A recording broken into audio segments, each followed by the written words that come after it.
संस्काराचा प्रभाव. दातृत्वं प्रियवक्तृत्वं धीरत्वमुचितज्ञता अभ्यासेन न लभ्यन्ते चत्वारः सहजा गुणाः. आचार्य चाणक्य मनुष्याच्या जन्मजात गुणांची चर्चा करताना सांगतात की दान करण्याची सवय, प्रिय बोलणे, धीर आणि उचित ज्ञान हे 4 मनुष्याचे सहज गुण आहेत जे अभ्यासाने शिकून येत नाहीत. आशय हा आहे की दान करण्याचा स्वभाव, सर्वांबरोबर मधुर संभाषण करणे, धीर आणि खऱ्या वस्तूची पारख करणे हे व्यक्तीचे नैसर्गिक गुण आहेत. अर्थात हे गुण व्यक्तीबरोबरच उत्पन्न होतात. हे गुण कोणाला शिकविता येत नाहीत. मनुष्याने स्वतः यांचा कितीही अभ्यास केला तरी यांना प्राप्त करता येत नाही. नाश. आत्मवर्गं परित्यज्य परवर्गं समाश्रयेत स्वयमेव लयं याति यथा राज्यम अधर्मतः. आचार्य चाणक्य जाती आणि वंशाच्या बाहेरची मदत घेण्याच्या प्रवृत्तीचा निषेध करताना म्हणतात की आपल्या स्तराला सोडून दुसऱ्या वर्गाचा आधार घेणारा मनुष्य त्याच प्रकाराने नष्ट होतो जसे की अधर्मामुळे एक राज्य नष्ट होते. आशय असा आहे की देशात धर्म म्हणजेच न्याय कायद्याची व्यवस्था चौपट होते, तो देश हळूहळू नष्ट होतो. याच प्रकारे आपला समाज वा देशाशी द्रोह करून दुसऱ्या समाजात वा देशात सामील होणारा मनुष्य सुद्धा नष्ट होतो.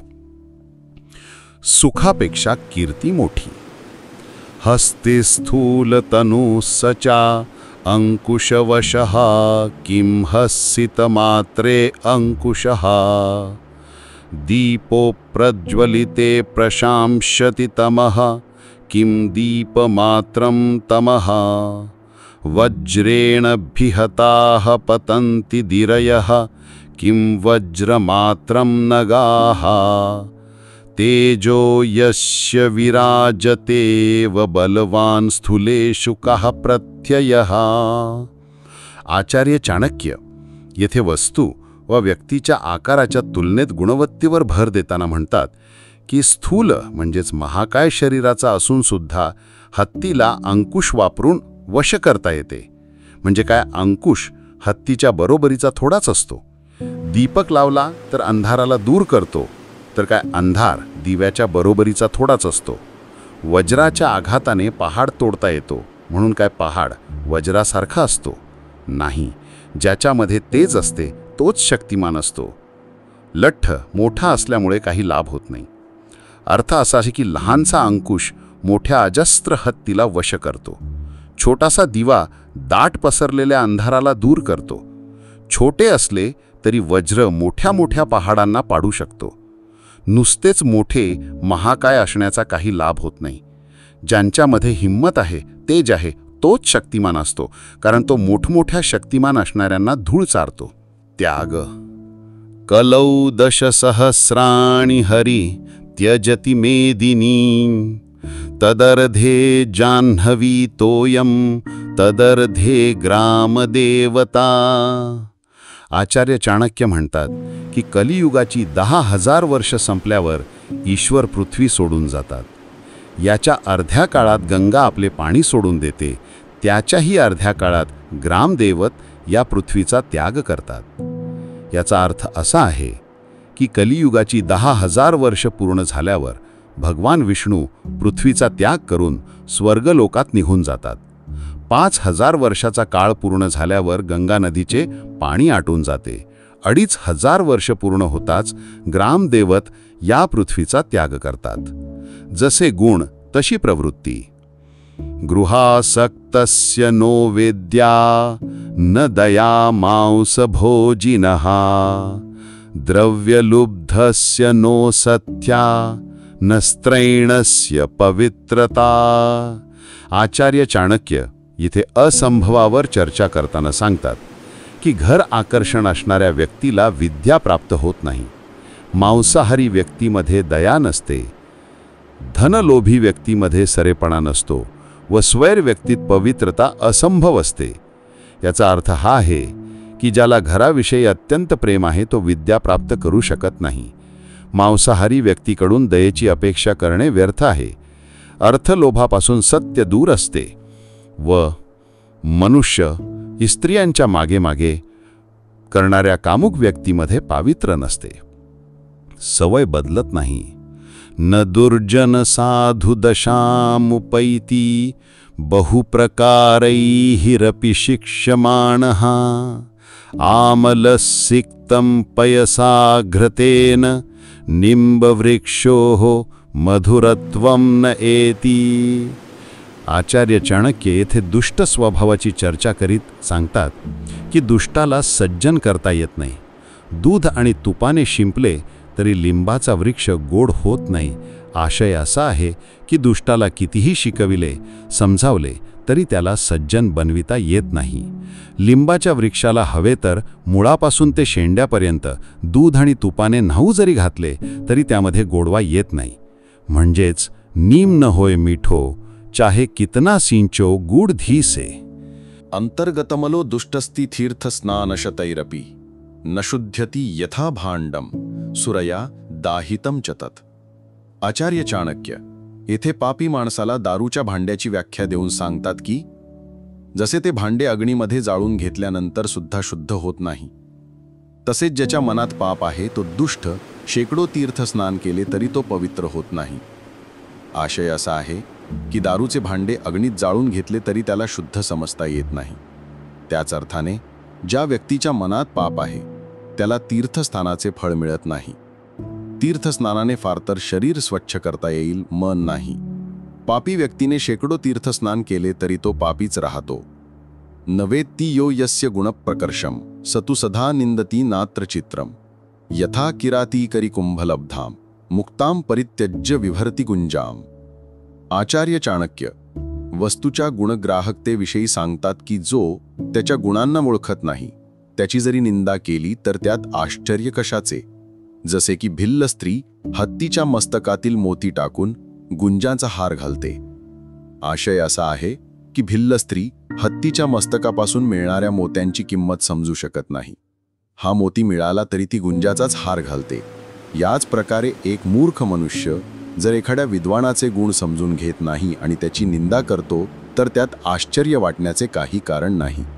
मौन यस्तु संवत्सरम पूर्ण नित्यम मौनेन भुंजते युगकोटी सहस्रंतु स्वर्गलोक महीयते. येथे आचार्य चाणक्य मौनाचे महत्त्व सांगताना म्हणतात की मौन ठेवणे एक प्रकारची तपश्चर्या आहे.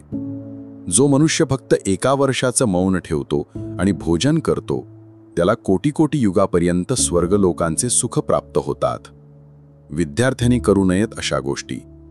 कामम क्रोधम तथा लोभम स्वाद श्रृंगार कौतुकम अतिनिद्रातिसेवाच विद्यार्थी हाष्ट वर्जयेत. येथे आचार्य चाणक्य विद्यार्थ्यांनी वर्ज्य करायच्या प्रवृत्तींची चर्चा करताना सांगतात की काम क्रोध लोभ स्वाद प्रणय कौतुक जास्त निद्रा आणि जास्त सेवा करणे ही 8 कामं विद्यार्थ्यांनी सोडून द्यावेत. याचा अर्थ असा आहे की स्त्रीसंग, क्रोध करणे, लोभ करणे, जिभेचे चचोरपणा, साज श्रृंगार, जत्रा नाटक तमाशा पाहणे, अतिनिद्रा आणि कोणाचाही अतिसेवा करणे ही 8 कामं विद्या प्राप्त करण्यासाठी सोडून द्यावीत. ऋषी अकृष्ट फलमांधू मूलैहि वनवासरतः सदा कुरुते अहरह श्राद्धम ऋषीही विप्र सोच्यते. आचार्य चाणक्य ऋषीच्या स्वरूपाची चर्चा करताना सांगतात की जो ब्राह्मण विना मशागतीच्या शेतातून फळ, मूळ वगैरे जेवणात खातो, नेहमी वनात राहतो आणि नित्य श्राद्ध करतो त्याला ऋषी म्हणतात. याचा अर्थ असा आहे की त्याच ब्राह्मणाला ऋषी म्हणतात जो घराचा त्याग करून वनात राहतो, बिना नांगरलेल्या शेतातून उत्पन्न झालेले फळ आणि कंदमूळ खातो, नेहमी पितरांचे श्राद्ध करतो.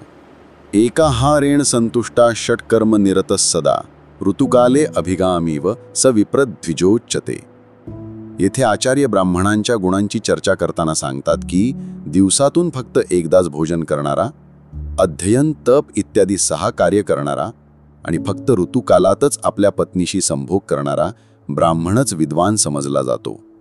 आशय असा आहे की जो ब्राह्मण दिवसातून फक्त एकदाच अन्नसेवन करतो आणि त्यातच समाधानी राहतो, जो शिकविण्यात तपश्चर्या वगैरे कार्यात मग्न असतो आणि जो फक्त मासिक धर्मानंतर ऋतुकालातच आपल्या पत्नीसोबत संभोग करतो, तोच ब्राह्मण विद्वान मानला जातो.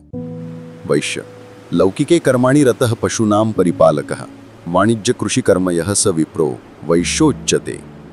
येथे आचार्य चाणक्य ब्राह्मणांनी केलेली अशा कर्मांची चर्चा करीत आहेत की ज्यांच्या प्रभावाने तो वैश्यवर्गात मोडला जातो. आचार्यांचं सांगणं आहे की जो ब्राह्मण संसार कर्मात मग्न असतो, पशुपालन करतो, व्यापार आणि शेती करतो, त्याला वैश्य म्हणतात. आशय असा आहे की दुनियादारीचे काम, व्यवहाराचे काम करणारा, पशुपालन करणारा, व्यापार करणारा, शेती करणारा ब्राह्मण सुद्धा वैश्यात गणला जाईल. ही कामं करणारी व्यक्ती, मग ती कुणीही असो, वैश्य म्हटले जाते. मार्जार मांजर परकार्य विहंताच दांभिकः स्वार्थ साधक छली द्वेष मृदु क्रूरः मार्जार युच्यते. आचार्य चाणक्य सांगतात की दुसऱ्यांच्या कामात विघ्न आणणारे, दंभी, स्वार्थी, छळकपटी, द्वेषी, मुखात गोडवा असून हृदयातून क्रूर असणारा ब्राह्मण मांजर म्हणून संबोधला जातो. आशय हा आहे की ज्या ब्राह्मणाच्या स्वभावात पुढील गुण आहेत त्याला मांजर म्हणतात. दुसऱ्यांच्या कामात बिघाड घडवणारा, गर्विष्ठ स्वभावाचा, फक्त स्वतःचा स्वार्थ साधणारा, दुसऱ्यांचा द्वेष मत्सर करणारा, छळ कपट खोटे बोलणारा, फसवणूक करणारा, तोंडावर गोड गोड बोलणारा परंतु मनात पाप असणारा यवन. वापी कूप तडागानाम आराम सुखस्वनाम उच्छेदने निराशंकस्स विप्रोम लेच्छोच्यते. आचार्य चाणक्य म्हणतात की विहीर, तलाव, देवालय यांना बेढर होऊन नष्ट करणारा ब्राह्मण यवन मानला जातो. अर्थ हा आहे की जो ब्राह्मण विहीर, कुंड, तलाव, बाग, बागीचा नष्ट करतो, ज्याला समाज अथवा लोकलाजेचं भय नसते, त्याला यवन मानावे. चांडाळ देवद्रव्यम गुरुद्रव्यम परदाराभिमर्शनम निर्वाह सर्वभूतेषु विप्रश्चांडालो उच्यते. आचार्य चाणक्य सांगतात की जो ब्राह्मण देवांचे व गुरुच्या वस्तू चोरतो, परस्त्रीसोबत संभोग करतो आणि सर्व प्राण्यांमध्ये निर्वाह करतो, त्याला चांडाळ म्हणतात. अर्थ असा आहे की देवालयातून देवाच्या वस्तू चोरणारा, परस्त्रीसोबत कामक्रीडा करणारा आणि सर्व प्रकारच्या चांगल्या वाईट लोकांमध्ये राहून खाणे पिणे, आचार व्यवहारांचे पालन न करणारा ब्राह्मण चांडाळ मानला जातो. ही कर्म करणारी व्यक्ती ब्राह्मण समजली जात नाही. दानाचा महिमा देयम भोज्यधनम सुकृतिभी नो संचयस्तस्य वै श्रीकर्णस्य बलेश्च विक्रमपतेरध्यापि कीर्तिरिस्थिता अस्माकं मधुदान योगरहितं नष्टचिरात् संचितं निर्वाणादितिवाष्टपादयुगलं घर्षति अमीमक्षिकाः. दानाची चर्चा करताना आचार्य चाणक्य म्हणतात की महापुरुषांनी खाण्याचे पदार्थ आणि संपत्तीचे दान करावे. यांचा संग्रह करणे उचित नाही.